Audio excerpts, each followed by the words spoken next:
I went to the Warner Brothers lot in Burbank to meet Andy and Larry Wachowski, the writers and directors of a film entitled The Matrix. I was excited to speak with them.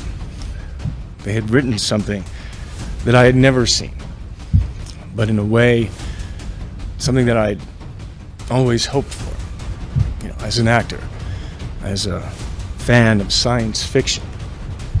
The script that they wrote synthesized to me, it had Gibson. I'm going to be a little inside baseball here, as they say. But it had Gibson, it had Verne, it had K. Dick, Frank Miller, anime, Kurosawa, Peckinpah. It was Nietzsche.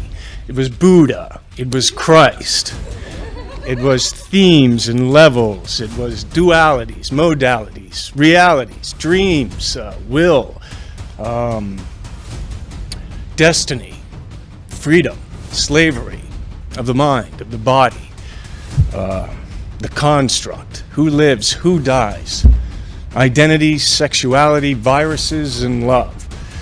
It was mythology, philosophy, technology, and truth. What truth?